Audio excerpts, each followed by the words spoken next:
ಇವತ್ತು ಈ ವಚನಗಳ ಬಸವಣ್ಣ ಶಿವಶರಣರ ಬಗ್ಗೆ ನಮ್ಮ ಮಧ್ಯದಲ್ಲಿರ್ತಕ್ಕಂಥ ಒಂದು ಏನು ಈ ಸುಳ್ಳು ಆರೋಪ ಈ ಆರೋಪಗಳಿಗೆ ಒಂದು ಸಮರ್ಥವಾದ ಉತ್ತರವನ್ನು ಈ ಗ್ರಂಥದಲ್ಲಿ ಕೊಟ್ಟಿದ್ದಾರೆ ಅಂತಕ್ಕಂಥದ್ದಕ್ಕೆ ಹಲವಾರು ಉದಾಹರಣೆಗಳನ್ನು ಇಲ್ಲೇ ಕೊಡಬಹುದು. ಈ ಗ್ರಂಥ ಸುಮಾರು 25 ವಿಷಯಗಳನ್ನು ಅವರು ಇಲ್ಲಿ ಚರ್ಚೆ ಮಾಡಿದ್ದಾರೆ. ಆ 25 ವಿಷಯಗಳನ್ನು ನಾವು ನೋಡಿಕೊಂಡಾಗ ನಮಗೆ ಅವರ ಓದಿನ ಹಲವು ವಿಸ್ತಾರ ಮತ್ತು ಆಳವಾದಂಥ ಜ್ಞಾನ ಮತ್ತು ಬಹುಭಾಷಾ ಪಾಂಡಿತ್ಯ. ಯಾಕಂದರೆ ಮುಂತ ಅವರು ಶಿವಕುಮಾರ ಸ್ವಾಮಿಯವರು ಸಂಸ್ಕೃತ ವಿದ್ವಾಂಸರು, ಸಂಸ್ಕೃತ ಪಂಡಿತರು, ಸಂಸ್ಕೃತ ಪ್ರಾಧ್ಯಾಪಕರು, ಜೊತೆಗೆ ಕನ್ನಡ, ಹಿಂದಿ ಮತ್ತು ಇಂಗ್ಲೀಷ್ ಭಾಷೆಯಲ್ಲೇ ಬಹಳ ಪಾಂಡಿತ್ಯ ಬಂದರು. ಹೀಗೆ ಬಹುಭಾಷಾ ವಿದ್ವಾಂಸರಾಗಿರ್ತಕ್ಕಂಥ ಇವರಿಂದ ಈ ಬಗೆಯ ಗ್ರಂಥಗಳು ಪ್ರಕಟವಾದರೆ ಆ ಗ್ರಂಥಗಳ ಒಂದು ಪ್ರಾಮಾಣಿಕತೆಯನ್ನು ನಾವು ಪ್ರಶ್ನೆ ಮಾಡೋಂಗೇ ಇಲ್ಲ. ಆ ಬಗೆಯಲ್ಲಿ ಅವರು ಆ ಗ್ರಂಥಗಳನ್ನು ಇಲ್ಲಿ ರಚನೆ ಮಾಡಿದ್ದಾರೆ.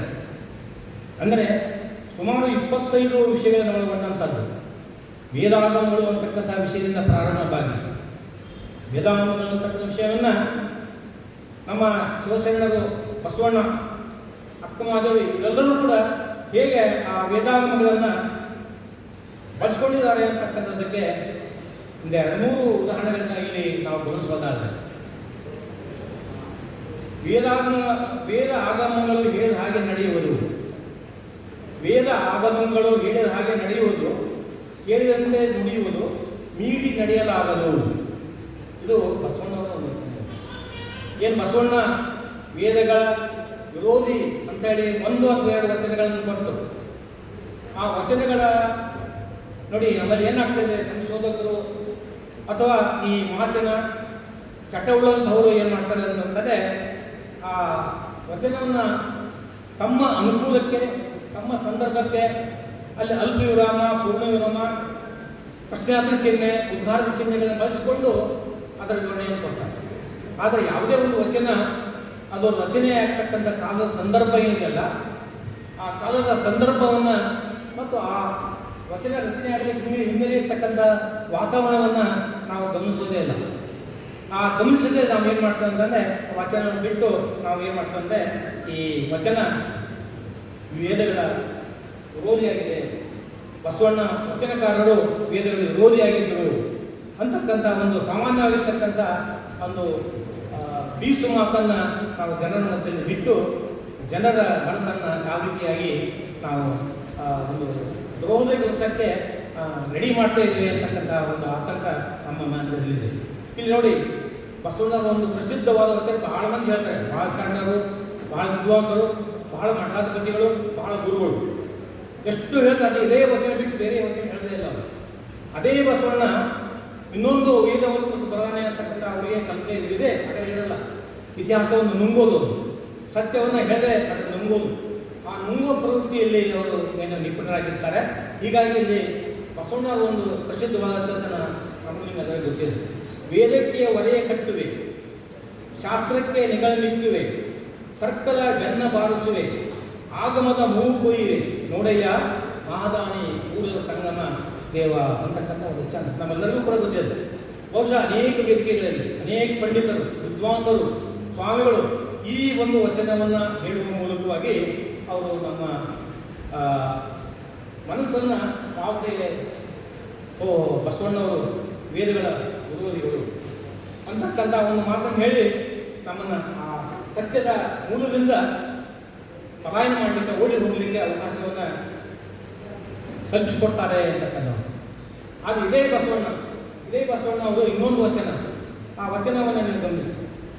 ವೇದ ನಡುಗಿತ್ತು, ಶಾಸ್ತ್ರವಾಗಲಿ ಕೆಲಸಕ್ಕೆ ಸಾಧಿತ್ತಯ್ಯ, ತರ್ಕಿಸಲರಿಯದೆ ಮೂಗು ಒಟ್ಟಿದ್ದಯ್ಯ, ಆಗಮ ಬೇರದವರಿಗೆ ಆಗಿದ್ದಯ್ಯ, ನಮ್ಮ ಕೂಡಲ ಸಂಘ ಮಾದರ ಚೆನ್ನೈನ ಮನೆಯನ್ನುಂಡ ಕಾರಣ ಅಂತ ಮತ್ತೊಂದು ವಚನ. ನೋಡಿ, ಮೊದಲನೇ ವಚನ ಮತ್ತು ಈ ವಚನವನ್ನು ನಾವು ತಿಳಿಗೊಳಿಸಬೇಕಾಗಿದೆ. ಇದೇ ಬಸವಣ್ಣವರ ಇನ್ನೊಂದು ವಚನ ಇದೆ. ಆ ಇನ್ನೊಂದು ವಚನವನ್ನು ನಮ್ಮ ಗಮನಿಸ್ತಕ್ಕಂಥ ವೇದ ಆಗಮಗಳು ಹೇಳಿದ ಹಾಗೆ ನಡೆಯುವುದು. ನೋಡಿ ಏನು ಅರ್ಥ ಇದೆ? ವೇದಗಳ ಹೊರೆ ಕಟ್ಟುವೆ, ತಕ್ಕಂತೆ ಹಂಗೆ ಮಾಡಿವೆ, ಹಿಂಗೆ ಮಾಡಿದ್ರೆ ತಕ್ಕಂತ ಹೇಳಿದ ಬಸವಣ್ಣ. ಅದೇ ಬಸವಣ್ಣ, ಬೇರೆ ಯಾರಲ್ಲ. ವೇದಾಗಮಗಳು ಹೇಳಿದ ಹಾಗೆ ನಡೆಯುವುದು, ಹೇಳಿದಂತೆ ನುಡಿಯುವುದು. ಹೇಳಿದಂತೆ ನುಡಿಯುವುದು, ಮೀರಿ ನಡೆಯಲಾಗದು. ಇದರ ಅರ್ಥ ಏನಾಗದೆ? ಇದನ್ನು ಯಾವ ರೀತಿಯಲ್ಲಿ ಭಾಷಿಸಬೇಕು? ಅಂದರೆ ಒಬ್ಬ ವ್ಯಕ್ತಿ ಈ ರೀತಿಯಾಗಿ ಆ ಸಂದರ್ಭದಲ್ಲಿ ಹಾಗೆ ಈ ಸಂದರ್ಭದಲ್ಲಿ ಹೇಗೆ ಅಂತ ಅಂದಾಗ ಆ ವಿತರ್ಕ ಪಂಡಿತರು ಅಂತಲ್ಲ, ಆ ಪಂಡಿತರು ಏನು ಮಾಡ್ತಾರೆ, ಇದು ಏನು ವಚನ, ಇದು ಒಂದು ಅಸಲಿ ವಚನ ಅಲ್ಲ ನಕಲಿ ವಚನ ಅಂತೇಳಿ ನಮ್ಮನ್ನು ಮತ್ತೆ ದಾರಿಸ್ತಾರೆ. ಅಂದರೆ ಅಸಲಿ ಮತ್ತು ನಕಲಿ ವಚನಗಳನ್ನು ಪತ್ತೆ ಹಚ್ಚರು ಅವರೇ, ಅಸಲಿ ವಚನ ಹೇಳುವುದು ಅವರೇ, ನಕಲಿ ವಚನ ಹೇಳೋರು ಅವರೇ. ಇಂಥ ಒಂದು ವಿಖಂಡವಾದದ ವಿದ್ವಾಂಸರ ಮಠಾಧಿಪತಿಗಳ ಒಂದು ಸಂದರ್ಭದಲ್ಲಿ ನಾವು ಅವರಿಗೆ ಏನು ಉತ್ತರ ಕೊಡಬೇಕು ಅಂತಕ್ಕಂಥ ಹಿನ್ನೆಲೆಯಲ್ಲಿ ನಾವು ಉತ್ತರವನ್ನು ಮಾತಿನ ಮೂಲಕ ಕೊಡೋಬೇಡ, ಒಂದು ಗ್ರಂಥದ ಮೂಲಕವಾಗಿ ನಾವು ಕೊಟ್ಟರೆ ಅದಕ್ಕೆ ಸರಿಯಾದಂಥ ಉತ್ತರ ಆಗುತ್ತೆ. ಅದು ಕಾಲಕಾಲಕ್ಕೂ ಕೂಡ ಅದು ನಮಗೆ ಉಪಯುಕ್ತ ಆಗುತ್ತೆ ಅಂತಕ್ಕಂಥ ಒಂದು ದೂರದೃಷ್ಟಿಕೋನದ ಹಿನ್ನೆಲೆಯಲ್ಲಿ ಡಾಕ್ಟರ್ ಶ್ರೀ ಶಿವಕುಮಾರ ಸ್ವಾಮಿಯವರು ವಚನಗಳ ಅನುಸಂಧಾನ ಅಂತಕ್ಕಂಥ ಸುಮಾರು 25 ವಿಷಯಗಳು ಏನು ವೀರಶೈವ ಧರ್ಮಕ್ಕೆ ಸಂಬಂಧಪಟ್ಟಂಥ ತತ್ವ ಸಿದ್ಧಾಂತಗಳನ್ನು ಒಳಗೊಂಡಂಥದ್ದು. ಇನ್ನೊಂದು ಭಾಗ ಯಾವುದಂದ್ರೆ ಆಚರಣೆ. ಅಂದರೆ ಪ್ರತಿಯೊಂದು ಧರ್ಮಕ್ಕೂ ಕೂಡ ಒಂದು ತತ್ವ ಸಿದ್ಧಾಂತಗಳ ಒಂದು ಭಾಗ ಇರ್ತದೆ. ಆ ತತ್ವ ಸಿದ್ಧಾಂತಗಳ ಭಾಗ ಏನಂದರೆ ನಮ್ಮ ಅಂತರಂಗ ಮತ್ತು ಬಹಿರಂಗವನ್ನು ಸಮೃದ್ಧಗೊಳಿಸ್ತಕ್ಕಂಥದ್ದು. ಆದರೆ ಆಚರಣೆ ಭಾಗ ಏನಂತಂದರೆ ಆ ತತ್ವ ಸಿದ್ಧಾಂತಗಳನ್ನು ನಮ್ಮ ಜೀವನದಲ್ಲಿ ಅಳವಡಿಸಿಕೊಳ್ಳುವ ಮೂಲಕವಾಗಿ ಒಂದು ಬಗೆಯ ಅನುಭವದ ಆನಂದವನ್ನು ಪಡೆಯಬೇಕು. ಈ ರೀತಿಯ 2 ಮಾರ್ಗಗಳನ್ನು ನಾವು ಪ್ರತಿಯೊಂದು ಧರ್ಮದಲ್ಲಿ ಕೂಡ ನೋಡ್ತಕ್ಕಂಥದ್ದು ಏನಿಲ್ಲ. ಅದೇ ಒಂದು ವಿಷಯವನ್ನು ಇಲ್ಲಿ ವೀರಶೈವ ಸಿದ್ಧಾಂತದಲ್ಲಿ ಕೂಡ ವೀರಶೈವ ಸಿದ್ಧಾಂತದ ತತ್ವ ಸಿದ್ಧಾಂತ ಆಚರಣೆಗಳೇನಿಲ್ಲ, ಆಚರಣೆ ಮಾರ್ಗಗಳು ಮತ್ತು ಸಿದ್ಧಾಂತದ ಮಾರ್ಗ. ಸಿದ್ಧಾಂತದ ಮಾರ್ಗಗಳು ಬೌದ್ಧಿಕ ಕ್ರಮದ ವಿಶ್ಲೇಷಣೆ ಆದರೆ, ಆಚರಣೆ ಮಾರ್ಗಗಳು ಏನಪ್ಪ ಅಂತಂದರೆ ನಮ್ಮ ಸಾಮಾನ್ಯ ಜನ ನಮ್ಮ ವೀರಶೈವ ಲಿಂಗಾಯತ ಏನೋ ಒಂದು ಸಮುದಾಯ ಇದೆಯಲ್ಲ, ಆ ಸಮುದಾಯ ನಮ್ಮ ನಿತ್ಯ ಬದುಕಿನಲ್ಲಿ ನುಡಿಗಳಲ್ಲಿ ವೀರಶೈವ ಧರ್ಮ ತತ್ವ ಸಿದ್ಧಾಂತಗಳನ್ನು ಹೇಗೆ ಅಳವಡಿಸಿಕೊಳ್ಬೇಕು, ಹೇಗೆ ಆಚರಣೆ ಮಾಡಬೇಕು, ಲಿಂಗ ಅಂದರೆ ಏನು, ದೀಕ್ಷೆ ಅಂದರೆ ಏನು, ಗುರು ಅಂದರೆ ಏನು, ಅಷ್ಟಾವರಣ ಅಂದರೆ ಏನು, ಪಂಚಾಚಾರ ಅಂದರೆ ಏನು, ಅಷ್ಟಸ್ಥಳಗಳಂದ್ರೆ ಏನು, ಹೀಗೆ ಸಂಸ್ಕಾರ ಅಂದರೆ ಏನು, ಸಮಾಜ ಸಂಸ್ಕಾರ ಅಂದರೆ ಏನು, ಈಗ ಒತ್ತಡ ಅಂದರೆ ಏನು, ಗುರು ಅಂದರೆ ಯಾರು, ವಿರಕ್ತರಂದ್ರೆ ಯಾರು, ಹೀಗೆ ಈ ಏನು 25 ವಿಷಯಗಳನ್ನು ಅವರು ಬಹಳ ಇಲ್ಲಿ ಅಧ್ಯಯನ ಮಾಡುವ ಮೂಲಕವಾಗಿ ಅವರ ಭಾಷೆ ಇಲ್ಲ ಅಲ್ಲಿ ಹೇಳ್ತಕ್ಕಂಥ ಉತ್ತರ ಅಂದರೆ ವಚನ ಭಾಷೆ ಇದೆ. ಅಂದರೆ ಯಾವ ಪ್ರಶ್ನೆಗೆ ಉತ್ತರ ಬೇಕು ಆ ಉತ್ತರವನ್ನು ವಚನಗಳ ಮೂಲಕವಾಗಿ ಕೊಡ್ತಕ್ಕಂಥದ್ದು. ಇದು ನಂದಲ್ಪ, ನಾನು ಹೇಳಿಲ್ಲ, ಇದು ನಿಮ್ಮ ವಚನಕಾರರೇ, ನಿಮ್ಮ ಬಸವಣ್ಣವರೇ, ನಿಮ್ಮ ಅಕ್ಕಮಾರಿ, ನಿಮ್ಮ ಸಿದ್ದರಾಮ ಚಂದ್ರ ಬಸವಣ್ಣ ಏನು ವಚನಕಾರರಲ್ಲ, ಎಲ್ಲ ವಚನಕಾರರ ವಚನಗಳೇ ಇವು ಅಂತಕ್ಕಂಥ ವಚನ ಮೂಲಕವಾಗಿ ಅವರು ಹೇಳ್ತಕ್ಕಂಥದ್ದು ಏನಿಲ್ಲ. ಅವರ ಒಂದು ಬಹಳ ದೂರದೃಷ್ಟಿಕೋನದ ಮತ್ತು ಅವರ ಒಂದು ಕಾಳಜಿ ನಮಗೆ ವ್ಯಕ್ತವಾಗುತ್ತೆ ಅಂತಕ್ಕಂಥ ಮಾತನ್ನು ಗಮನಿಸ್ಬೇಕಾಗುತ್ತೆ. ನೋಡಿ, ಇದೇನಂತಂದರೆ ವೇದ ಆಗಮಗಳು ಹೇಳಿದ ಹಾಗೆ ನಡೆಯುವುದು, ಹೇಳಿದಂತೆ ನುಡಿಯುವುದು, ಮೀರಿ ನಡೆಯಲಾಗದು, ಮೀರಿ ನುಡಿಯಲಾಗದು. ನೋಡಿ, ಮೀರಿ ಮಾತಾಡಬಾರ್ದು. ಮುಕ್ತಿ ಪದ ಒಯ್ದು ಆತ. ನೋಡಿ, ಈ ರೀತಿ ಮಾಡೋ ಮೂಲಕ ನಿಮಗೆ ಮುಕ್ತಿ ಸಂದಾಯವಾಗುತ್ತೆ, ಮುಕ್ತಿ ನಿಮಗೆ ಲಭಿಸ್ತಾ ಇದೆ ಅಂತಕ್ಕಂಥ ಮಾತನ್ನು ಅಪಹಾಸ್ಯಕ್ಕೆ ಬಾರದೆ ಆಚಾರ ಮಾರ್ಗದ ಕಡೆ. ಅಪಹಾಸ್ಯ ಮಾಡಿದ್ರೆ ನಾವು ಆಚಾರ ಮಾರ್ಗದಿರಬೇಕು. ಬರೀ ತತ್ವ ಸಿದ್ಧಾಂತಗಳನ್ನ ಬರೀ ಪುರಾಣ ಪ್ರವಚನ ಕೇಳಿದಾಗ ಅದನ್ನು ನಾವು ಆಚರಣೆ ಮಾಡಬೇಕು. ಆ ಆಚರಣೆಯಿಂದ ಬಂದಡೆ ಕೂಡ ಸಂಗಮ ನೀನೀಗಲೇ ಒಲಿಯುವ.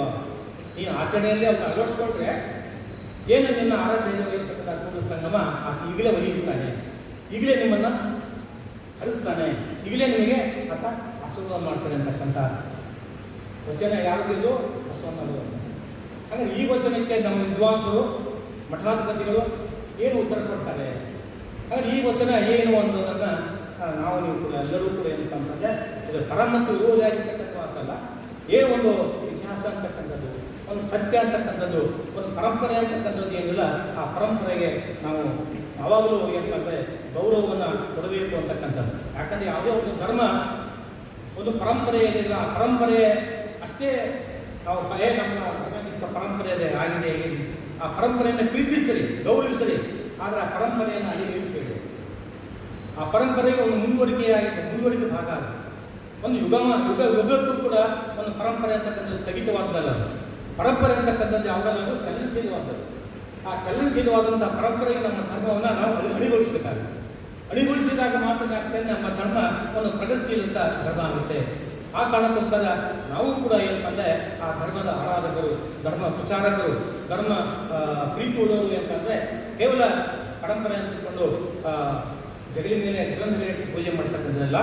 ಆ ಗ್ರಂಥದ ಕಂಠದ ಬೀಚಿ ಅದನ್ನು ಓದಿ, ಆ ಓದಿನ ಒಳಗಡೆ ಏನು ಸತ್ಯ ಇದೆ ಆ ಸತ್ಯವನ್ನು ನಾವು ಪ್ರಚಾರ ಮಾಡ್ತಕ್ಕಂಥದ್ದು, ಪ್ರಚುರಗೊಳಿಸ್ತಕ್ಕಂಥದ್ದು ತುಂಬ ಅವಶ್ಯಕತೆ ಇವತ್ತಿನ ಸಂದರ್ಭದಲ್ಲಿ ಇದೆ ಅಂತಕ್ಕಂಥದ್ದನ್ನು ನಾವು ಯಾರೂ ಮರೀಲಿಕ್ಕೆ ಸಾಧ್ಯ ಆಗಲಿಲ್ಲ ಅಂತ ಸರ್. ವೀರಶೈವ ಧರ್ಮದ ಒಂದು ವಿಶಿಷ್ಟವಾದಂಥ ಆಚರಣೆ ಏನು ನಮಗೆ ಅದಕ್ಕೆ ಗೊತ್ತಿದೆ, ಲಿಂಗಧಾರಣೆ. ಈ ಲಿಂಗಧಾರಣೆ ನೋಡಿ, ಬಸವಣ್ಣ 12ನೇ ಶತಮಾನದಲ್ಲಿ ಮಾಡಿದಂತಹ ಲಿಂಗಧಾರಣೆ ಬಹುಶಃ ಇವತ್ತು ವೀರಶೈವ ಧರ್ಮಕ್ಕೆ ಒಂದು ವಿಶಿಷ್ಟವಾದಂಥ ಶಕ್ತಿಯನ್ನು, ವಿಶಿಷ್ಟವಾದಂಥ ಆಯಾಮವನ್ನು, ವಿಶಿಷ್ಟವಾದಂಥ ವಿಸ್ತಾರವನ್ನು ಕೊಡುತ್ತದನ್ನು ನಾವು ಯಾರೂ ಮರೆಯಲಿಲ್ಲ. 12ನೇ ಶತಮಾನದಲ್ಲಿ ಬಸವಣ್ಣ ಆ ಲಿಂಗ ದೀಕ್ಷೆಯ ಒಂದು ವಿಸ್ತಾರವನ್ನು, ಅದರ ಕಲ್ಪನೆಯನ್ನು, ಅದರ ಒಂದು ಪ್ರಚಾರಿಕೆಯನ್ನು, ಅದರ ಸ್ಪರ್ಶವನ್ನು ವಿಸ್ತರಿಸದೇ ಇದ್ದಿದ್ದರೆ ಇವತ್ತು ನಾವು ವೀರಶೈವ ಲಿಂಗಾಯತರು ಎಷ್ಟು ಜನ ಇರ್ತಿದ್ವಿ, ಎಲ್ಲಿ ಇರ್ತಿದ್ವಿ ಅಂತಕ್ಕಂಥದ್ದನ್ನು ಭಾಳ ಮೂಲಭೂತವಾಗಿ ನಾವೆಲ್ಲರೂ ಆಲೋಚನೆ ಮಾಡ್ತೇವೆ. ಆ ದೃಷ್ಟಿಯಿಂದ ವೀರಶೈವ ಧರ್ಮದ ಒಂದು ವಿಶಿಷ್ಟವಾದಂಥ ಪರಿಕಲ್ಪನೆ ಆಗಿರ್ತಕ್ಕಂಥ ಲಿಂಗ ದೀಕ್ಷೆ ಅನ್ನೋದಿಲ್ಲ. ಆ ಲಿಂಗ ದೀಕ್ಷೆ ಅದು ಹೇಗೆ ಅಂತ ಅನ್ನೋದಕ್ಕೆ ಇಲ್ಲಿ ಷಣ್ಮುಖ ಸ್ವಾಮಿಗಳು ಒಂದು ವಚನ, ಇದು ಷಣ್ಮುಖ ಸ್ವಾಮಿಗಳು ಒಂದು ವಚನ. ಆ ವಚನವನ್ನು ನೀವು ಇಲ್ಲಿ ನಾನು ಓದ್ತಾ ಇದ್ದೇನೆ, ಗಮನಿಸಿ. ಬ್ರಾಹ್ಮಣನಾಗಲಿ, ಕ್ಷತ್ರಿಯನಾಗಲಿ, ವೈಶ್ಯನಾಗಲಿ, ಶೂದ್ರನಾಗಲಿ, ಏನು ನಮ್ಮಲ್ಲಿ ಚತುರ್ವಿಧ ವರ್ಣ ವ್ಯವಸ್ಥೆ ಏನು ಆ ಕಾಲಕ್ಕೆ ಏನಿತ್ತು, ಆ ಕಾಲಕ್ಕಿದ್ದಂಥ ವರ್ಣ ವ್ಯವಸ್ಥೆಯನ್ನು ದೃಷ್ಟಿಯಲ್ಲಿಟ್ಟುಕೊಂಡು ಬ್ರಾಹ್ಮಣನಾಗಲಿ, ಕ್ಷತ್ರಿಯನಾಗಲಿ, ಶೂದ್ರನಾಗಲಿ, ವೈಶ್ಯನಾಗಲಿ, ಅವನ ಒಂದು ಪ್ರವೃತ್ತಿ ವೃತ್ತಿಗಳಲ್ಲಿ ಅವನು ಏನಾಗಿರಲಿ, ಯಾವ ಜಾತಿಯಲ್ಲಿ ಹುಟ್ಟಿದಂತೆ ಆಗಲಿ, ಅವನು ಯಾವುದೇ ಜಾತಿಯಲ್ಲಿ ಹುಟ್ಟಿಲ್ಲ. ಅವನು ಅದು ತಗೊಂಡು ನಾವೇನು ಮಾಡೋಕ್ಕಾಗ್ತದೆ, ಯಾವುದೇ ಜಾತಿ ಹುಟ್ಟಿದನಾಗಲಿ ಗುರು ಕಾರುಣ್ಯವ ಪಡೆಯೋದು, ಗುರು ಕಾರುಣ್ಯವ ಪಡೆಯೋದು ಅಂತಕ್ಕಂಥದ್ದು ಏನಿಲ್ಲ. ಆ ಲಿಂಗ ದೀಕ್ಷೆ ಅಂತಕ್ಕಂಥದ್ದು ಅದಲ್ಲ, ಆ ಗುರು ಕಾರುಣ್ಯ. ಗುರು ಮತ್ತು ಕಾರುಣ್ಯ ಇವೆರಡು ಏನೋ ನಮಗೆ ಒಲಿದೇ ಇದ್ದರೆ ನಾವು ಯಾರು ಲಿಂಗಾಯತರು ಆಗ್ತಾ ಇರಲಿಲ್ಲ, ವೀರಶೈವರು ಆಗ್ತಾ ಇರಲಿಲ್ಲ ಅಂತಕ್ಕಂಥ ಕಲ್ಪನೆಯನ್ನು ಈ ಷಣ್ಮುಖ ಸ್ವಾಮಿಗಳು ಆ ವಚನದಲ್ಲಿ ಗುರು ಕಾರುಣ್ಯವ ಪಡೆದು ಅಂಗದ ಮೇಲೆ ಲಿಂಗ ಧಾರಣವಾಗಿ, ನಮ್ಮ ಅಂಗದ ಮೇಲೆ ಲಿಂಗ ಧಾರಣವಾಗಿ ಆಚಾರ ಕ್ರಿಯಾ ಸಂಪನ್ನನಾದ ಬಳಿಕ, ಬಟ್ ಆಚಾರ ಕ್ರಿಯಾ ಸಂಪನ್ನನಾದ ಬಳಿಕ ಮಹಾತ್ಮನೇ 3 ಲೋಕಕ್ಕೆ ಅಧಿಕ ನೋಡ. ಅಡೆ ಅಂಥ ಅದ್ಭುತವಾದಂಥ ಕ್ರಾಂತಿ ಇದೆ, ಅಂಥ ಅದ್ಭುತವಾದಂಥ ಬದಲಾವಣೆ ಇದೆ. ಈ ಬದಲಾವಣೆಯ ಜಗತ್ತಿನಲ್ಲಿ ಯಾವ ಧರ್ಮ ಸ್ಥಾಪಕ ಹೇಳಿದಾನೆ? ಯಾರು ಹೇಳಿಲ್ಲ. ಹೀಗೆ ಹೇಳಿ ಇದಕ್ಕೆ ಮೂಲ ಎಲ್ಲಿದೆ, ಇದಕ್ಕೆ ಮೂಲ ಆಧಾರ ಏನು ಅಂತಕ್ಕಂಥದ್ದನ್ನು ಅಲ್ಲಿ ಯಾರು ಅಂದರೆ ಷಣ್ಮುಖ ಸ್ವಾಮಿಗಳು ಅದನ್ನು ವಹಿಸ್ತಾರೆ. ಅದೆಂತಂದೊಡೆ ನೋಡಿ, ಆ ವಚನಕಾರರಲ್ಲಿಯೂ ಕೂಡ ಎಷ್ಟು ವಿನಯ ಇತ್ತು ಅಂತಕ್ಕಂಥದ್ದು, ಎಷ್ಟು ಗೌರವ ಇತ್ತು ಅಂತಕ್ಕಂಥದ್ದು. ಈ ನಾನು ಹೇಳ್ತಕ್ಕಂಥ ಈ ವಚನದ ಅರ್ಥ ಸತ್ವ ನನ್ನಲ್ಲದು, ಇದರ ಮೂಲ ಎಲ್ಲಿದೆ ಅಂದರೆ ಅದೆಂತಂದೊಡೆ ಅಂತಕ್ಕಂಥ ಮಾತನ್ನು ಹೇಳ್ತಾರೆ. ಅದೇಂತಂದರೆ ಬ್ರಾಹ್ಮಣನಾಗಲಿ, ಕ್ಷತ್ರಿಯನಾಗಲಿ, ವೈಶ್ಯನಾಗಲಿ, ಶೂದ್ರನಾಗಲಿ, ಆವ ಜಾತಿಯಲ್ಲಿ ಹುಟ್ಟಿದ್ದನ್ನೇ ಆಗಲಿ ಆಚಾರ ಕ್ರಿಯಾ ಸಂಪನ್ನನಾದ ಮಹಾತ್ಮನೇ ಮೂಲ. ಆಚಾರ ಕ್ರಿಯಾ ಸಂಪನ್ನ, ಈ ಮೂರನ್ನು ಒಳಗೊಂಡಂಥವನೇ ಮಹಾತ್ಮಕ್ಕೆ ಲೋಕ, ಮಹಾತ್ಮಕ್ಕೆ ಮಹಾಪುರುಷ. ಇಡೀ ಜಗತ್ತಿಗೆ ಒಂದು ಮಹಾಪುರುಷ ಆಗ್ತಾನೆ ಅಂತಕ್ಕಂಥ ಅಂತ ಅದ್ಭುತವಾದಂಥ ಒಂದು ಪ್ರಾಕ್ಟಿಕಲ್, ಒಂದು ಪ್ರಾಯೋಗಿಕವಾಗಿರ್ತಕ್ಕಂಥ ಇದೇನು ದೊಡ್ಡ ಕವಾಡ ಅಲ್ಲದು, ಅದು ಇದೇನು ದೊಡ್ಡ ಮ್ಯಾಜಿಕ್ ಅಲ್ಲದು, ತುಂಬ ಸರಳವಾಗಿರ್ತಕ್ಕಂಥ ಒಂದು ಅನುಭವ ಇದೆ. ಈ ಅನುಭವವನ್ನು ಹೇಳಿದಂಥವ್ರು ಯಾರು ಅಂದರೆ ವಚನಕಾರರು. ಅದೆಂತೊಡೆ ಅಂತೇಳಿ ಬ್ರಾಹ್ಮಣ, ಕ್ಷತ್ರಿಯೋ, ವೈಶ್ಯೋ, ಶೂದ್ರೋ, ವಾಪಂಚ ಜೋಪಿಯ ಶಿವಭಕ್ತ. ನೋಡಿ, ಇದರ ಮೂಲ ಎಲ್ಲಿದೆಯಪ್ಪ ಅಂದರೆ ಸಂಸ್ಕೃತ ಶ್ಲೋಕ, ಅದು ವೇದದಲ್ಲಿರ್ಬೋದು, ಆಗಮದಲ್ಲಿರ್ಬೋದು, ಪುರಾಣದಲ್ಲಿರ್ಬೋದು, ಶಾಸ್ತ್ರದಲ್ಲಿರ್ಬೋದು, ಅಥವಾ ಯಾವುದೋ ಒಂದು ಉಪನಿಷತ್ತೇ ಇರ್ಬೋದು. ವಚನಗಳು ಕನ್ನಡ ಉಪನಿಷತ್ತುಗಳು ಅಂತೇಳಿ ಕನ್ಸರಿ ದಿವಾಕರ್ ಅವರೇ ಹೇಳ್ತಾರೆ. ವಚನಗಳೆಲ್ಲ ಕನ್ನಡದ ಉಪನಿಷತ್ತುಗಳು. ಆ ರೀತಿಯಾಗಿ ಶಿವಭಕ್ತ ಸದಾ ಪೂಜ್ಯ, ಅವನು ಶಿವಭಕ್ತನಾಗ್ತಾನೆ, ಸದಾ ಪೂಜ್ಯನೇ ಆಗ್ತಾನೆ. ಸರ್ವಂ ವ್ಯಾಪ್ತ ಅಗುಯೋಪಿ ಎಂದಾಗಿ ಈಗ ಅವನು ಸರ್ವದಲ್ಲೂ ಕೂಡ ಮಾನ್ಯಕ್ಕೆ ಗೌರವಕ್ಕೆ ಒಳಗಾಗ್ತಾನೆ ಅಂತಕ್ಕಂಥ ಇಂಥಪ್ಪ ಪರಮ ಶಿವಭಕ್ತನು ಸಣ್ಣ ನೋಡ ಖಂಡೇಶ್ವರ. ಇಂಥಪ್ಪ ಈ ಈ ಬಗೆಯ ಈ ಆಚಾರಕ್ಕೆ ಸಂಪನ್ನಾಗಿರ್ತಕ್ಕಂಥ ವ್ಯಕ್ತಿ ಅವನು ಏನಾಗ್ತಾನೆ ಅಂತಂದರೆ ಪರಮ ಶಿವಭಕ್ತನಾಗ್ತಾನೆ, ಅವನೇ ಶರಣಾಗ್ತಾನೆ ಅಕ್ಕಂಡೇಶ್ವರ ಅಂತೇಳಿ. ಹಾಗೆ ಈ ವಚನಕ್ಕೆ ಏನು ವಿಶ್ಲೇಷಣೆ ಕೊಡ್ತಾರೆ, ಈ ವಚನಕ್ಕೆ ಏನು ವಿಶ್ಲೇಷಣೆ ಕೊಡ್ತಾರೆ, ಇದು ಏನು ಅರ್ಥ ಹೇಳ್ತಾರೆ ಅಂತ ನೋಡಿಕೊಂಡಾಗ ಇವತ್ತು ಏನು ನಾವು ಲಿಂಗಾಯತರು ಅಂತಕ್ಕಂಥ ಏನು ಒಂದು ವರ್ಗ ಒಂದು ಸಮುದಾಯ ಇದೆಯಲ್ಲ, ಆ ಸಮುದಾಯದ ದೊಡ್ಡ ಕ್ರಾಂತಿ, ಆ ಕ್ರಾಂತಿಗೆ ಮೂಲ ಪುರುಷ ಕಾಣ್ತಕ್ಕಂಥದ್ದೇ ಶಿವಶರಣ ಬಸವಣ್ಣ ಅವರ ಕಾಲದಲ್ಲಿ ಮಾಡಿದಂಥ ಏನು ಲಿಂಗ ದೀಕ್ಷೆ ಇದೆಯಲ್ಲ, ಆ ಲಿಂಗ ದೀಕ್ಷೆಯ ಒಂದು ವೈಚಾರಿಕವಾಗಿ ಇದನ್ನು ವೈಚಾರಿಕವಾಗಿ ಆಧ್ಯಾತ್ಮಿಕವಾಗಿ ಧಾರ್ಮಿಕವಾಗಿ ಸಂಸ್ಕಾರದಲ್ಲಿ ಯಾವುದೇ ಚಿಂತಿದ್ದನ್ನು ನೋಡ್ಬೋದು. ನಾವೆಲ್ಲರೂ ಮಾನವ ಧರ್ಮ ಅವಲಂಬಿಗಳೇ, ನಾವೆಲ್ಲರೂ ಕೂಡ ಮಾನವ ಧರ್ಮ ಅವಲಂಬಿಗಳು. ಆದರೆ ವಿಶೇಷವಾಗಿ ನಾವೆಲ್ಲರೂ ಕೂಡ ಒಂದೊಂದು ಧರ್ಮದ ಆರಾಧನೆಯಲ್ಲಿ ನಾವೆಲ್ಲರೂ ಭಾಗಿಯಾಗಿರ್ತೇವೆ. ಅಂದರೆ ಯಾವ ಈ ಸತ್ಯವನ್ನು ಯಾರು ಅಲ್ಲಗಳಿಗೆ ಸಾಕಾಗಲ್ಲ. ಆ ದೃಷ್ಟಿಯಿಂದ ಈ ಹಿನ್ನೆಲೆಯಲ್ಲಿ ಈ ಬಗೆಯ ವಚನಗಳನ್ನು ನಾವು ನೋಡಿಕೊಂಡಾಗ ಈ ವಚನಗಳಿಗೆ ಈ ಏನು ವದಂತಿಗಳನ್ನು ವಿತರ್ಕಗಳನ್ನು ಅನ್ಲಾಜಿಕ್ ವಿಷಯಗಳನ್ನು ಹೇಳ್ತಕ್ಕಂಥ ವ್ಯಕ್ತಿಗಳಿಗೆ ನಾವು ಏನು ಕಲಿಬೇಕು ಅಂತಕ್ಕಂಥ ಮಾತನ್ನು ಈ ಸಂದರ್ಭದಲ್ಲಿ ಹೇಳ್ತಾ, ಈ ಸಮಯದ ಕೊರತೆ ಇರೋದ್ರಿಂದ ಕೊನೆಯದಾಗಿ ಇನ್ನೊಂದು ಈ ವಚನವನ್ನು ಹೇಳುವ ಮೂಲಕ ನನ್ನ ಮಾತನ್ನು ಮುಗಿಸಬೇಕಾಗ್ತದೆ. ಬಸವಣ್ಣವರ ಜನಪ್ರಿಯವಾದಂಥ ವಚನಗಳು ಎಲ್ಲ ನಮ್ಗೆ ಗೊತ್ತಿದೆ. ಆ ಎಲ್ಲ ಜನಪ್ರಿಯವಾದಂಥ ವಚನಗಳ ಮೂಲ, ಆ ಜನಪ್ರಿಯವಾದಂಥ ವಚನಗಳಿಗೆ ಏನು ಒಂದು ಆಕಾರವಾಗಿ ಬಂದಂಥ ವಸ್ತು ಇದೆ, ಆ ವಸ್ತು ಎಲ್ಲಿರಪ್ಪ ಅಂತ ಮೂಲಕ ವೇದ, ಉಪನಿಷತ್ತು, ಆಗಮ, ಶಾಸ್ತ್ರ, ಪುರಾಣ, ಮಹಾಭಾರತ, ರಾಮಾಯಣ ಸ್ತೋತ್ರಗಳಿವೆ ಅಂತ ಮುಖಾಂತರನ್ನ ಅವರು ಅಧ್ಯಯನ ಮಾಡಿದ್ದಾರೆ. ಅದಕ್ಕೆ ನಾವು ಭಾಳ ಮೆಚ್ಚಬೇಕಾಗ್ತದೆ. ಆ ದೃಷ್ಟಿಯಿಂದ ಇಲ್ಲಿ ಪ್ರಸಿದ್ಧವಾಗಿರ್ತಕ್ಕಂಥ ನಮ್ಮೆಲ್ಲರೂ ಗೊತ್ತಿರ್ತಕ್ಕಂಥ ಒಂದು ವಚನವನ್ನು ಇಲ್ಲಿ ನಾವು ಗಮನಿಸೋಣ. ಏನು ಅಂತಂದರೆ, ನೆಲನೊಂದೇ ಹೊಲಿಗೇರಿ ಶಿವಾಲಯ, ನೆಲನೊಂದೇ ಹೊಲಿಗೇರಿ ಶಿವಾಲಯ. ಒಂದು ಕೆಲ ಶಬ್ದಗಳನ್ನು ಹೇಳಲಿಕ್ಕೆ ಭಾಳ ಇಷ್ಟಪಡ್ತಾ ಇದೆ, ಹೇಳಬಾರ್ದು. ಅದು ಸೆನ್ಸ್ ಆಗ್ತಕ್ಕಂಥ ಸಂದರ್ಭದಲ್ಲಿ ನಮಗೆ ಈ ರೀತಿಯಾಗಿ ಏನು ಶಿವಾಲಯ ಇರ್ಬೋದು ಅಥವಾ ಹೊಲಿಗೇರಿ ಇರ್ಬೋದು, ಇದು ಇವೆಲ್ಲದಕ್ಕೂ ಮೂಲ ಸ್ಥಾನ ಯಾವುದಂದರೆ ಈ ನೆಲ. ಈ ನೆಲವನ್ನು ಬಿಟ್ಟು ಬೇರೆ ಏನಾದರೂ ಮಾಡ್ಕೊಳ್ತಾದ್ರೆ ಇಲ್ಲ. ಆ ದೃಷ್ಟಿಯಿಂದ ಜಲವೊಂದೇ ಶೌಚಾಪಚರಣಕ್ಕೆ, ಕುಲವೊಂದೇ ತನ್ನ ತಾನರಿದಂಗೆ.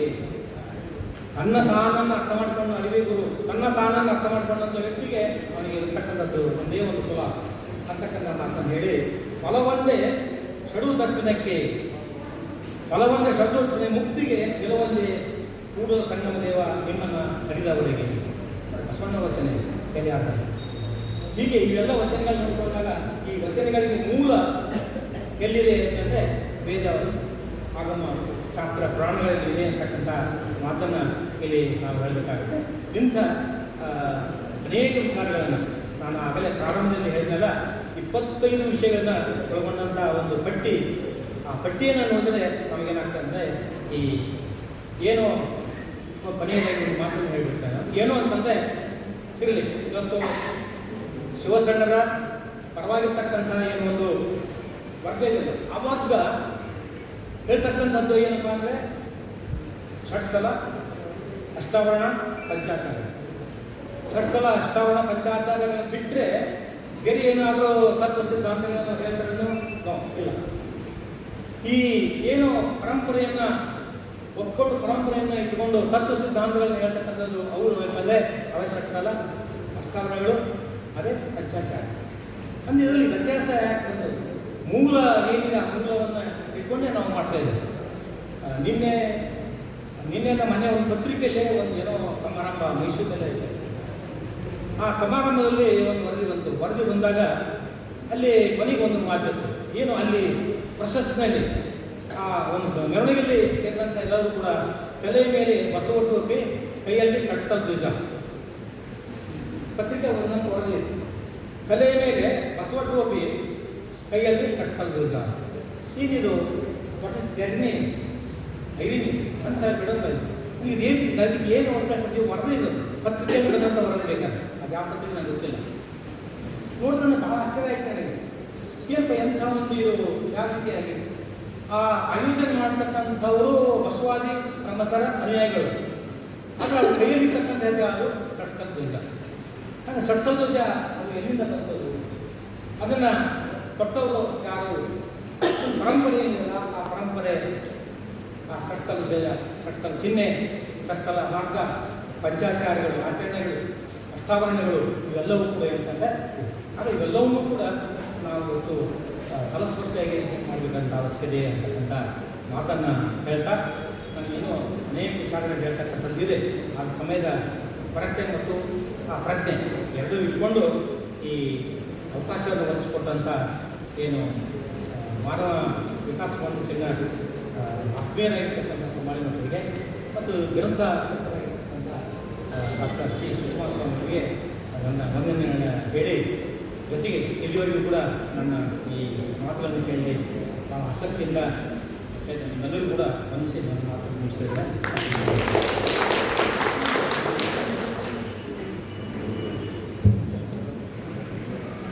ಸುದೀರ್ಘವಾಗಿ ವಚನಾನುಸಂಧಾನ ಕೃತಿಯನ್ನು ಕುರಿತು ಇವತ್ತಿನ ವಿತಂಡವಾಯುಗಳು ಕೇಳ್ತಕ್ಕಂಥ ಪ್ರಶ್ನೆಗೆ ಈ ಕೃತಿಯಲ್ಲಿ ಉತ್ತರವಿದೆ ಎಂಬತಕ್ಕಂಥ ಮಾತುಗಳನ್ನು ಹೇಳುವುದರ ಮೂಲಕ ನಮ್ಮ ವೀರಶೈವ ಸಂಸ್ಕೃತಿಯನ್ನು ಉಳಿಸಿ ಬೆಳೆಸಿಕೊಂಡು ಹೋಗ್ತಕ್ಕಂಥ ಕರ್ತವ್ಯ ನಮ್ಮೆಲ್ಲರ ಮೇಲಿದೆ ಅಂತಕ್ಕಂಥ ವಿಷಯವನ್ನು ಹೇಳಿರ್ತಕ್ಕಂಥ ಹಿರಿಯರಾಗಿರ್ತಕ್ಕಂಥ professor C V Patil sir ಅವರಿಗೆ ಧನ್ಯವಾದಗಳು.